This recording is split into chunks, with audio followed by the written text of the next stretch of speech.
बरं, आपण काय सांगाल मोशी या ठिकाणी एक दुर्घटना घडलेली आहे. आतापर्यंत किती लोकांचा मृत्यू झाला, काय माहिती तुमच्यापर्यंत? मोशी कचरा डेपो या ठिकाणी दुर्घटना घडली. त्याच्यामध्ये 23 खरं तर कर्मचारी या ठिकाणी होते.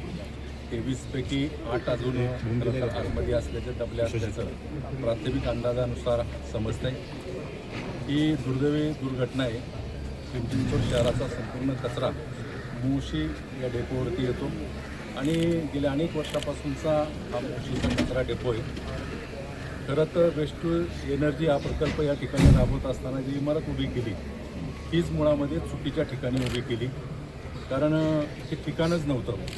कचऱ्याच्या डोंगराच्या शेजारी ऑफिसची बिल्डिंग उभं करणं हेच मुळामध्ये इथंच चुकलेलं आहे आणि त्याच्यामध्ये अनेक जण अडकून उद्या सगळे बाहेर आल्यानंतर त्याच्यामध्ये जीवित कोण येतो किंवा मृत्यू कोण येतो हे निश्चितपणे समजेल. परंतु ही घटना घडत असताना महापालिका आयुक्तांना या बाबतीमध्ये मी सांगितलेलं आहे की जो कोणी दोषी असेल त्या दोषीवरती कारवाई केली पाहिजे. तो अधिकारी असो, ठेकेदार असो, संबंधित ठेकेदाराला दिलेलं काम त्यांनी देखील व्यवस्थितपणे पाहिलं का नाही याची देखील खातरजमा करावी.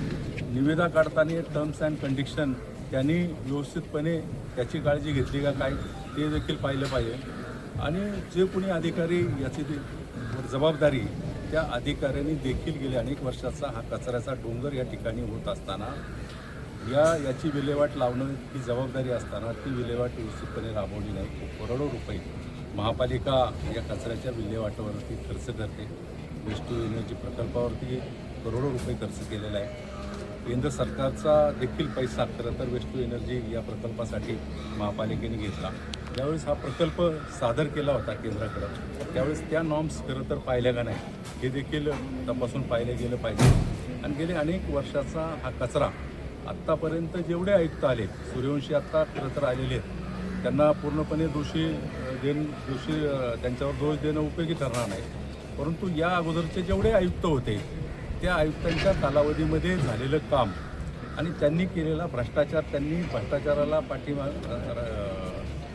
पाठिंबा दिला त्याला देखील खरं तर सहभागी करून घेतलं पाहिजे. मग आयुक्त असतील, संबंधित अधिकारी असतील, संबंधित ठेकेदार असतील याची संपूर्ण चौकशी करून त्याच्यावरती पूर्णतः कारवाई केली पाहिजे. या मताशी मी आणि त्याच्या संदर्भामध्ये मी आयुक्तांना देखील सूचना दिल्या आणि लेखी देखील पत्र नाही. बघा तुम्हाला सांगतो 2-3 दिवस पाऊस तर प्रचंड पडला आहे इथं नाकारून चालणार नाही.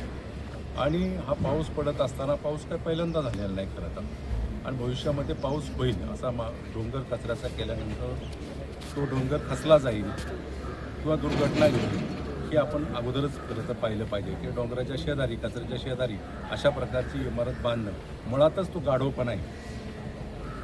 अशा प्रकारे आपण एखादा प्रकल्प राबवत असताना त्याची काळजी घेतली पाहिजे.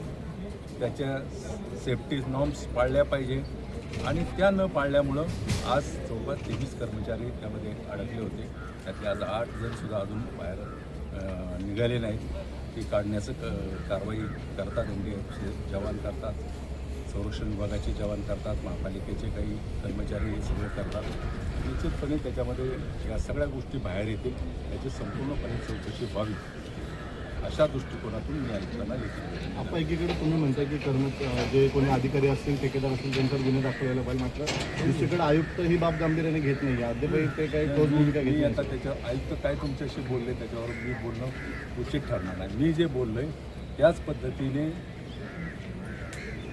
या संपूर्ण घटनेची चौकशी होण्याच्या संदर्भामध्ये मी पत्र देणार. ठीक आहे.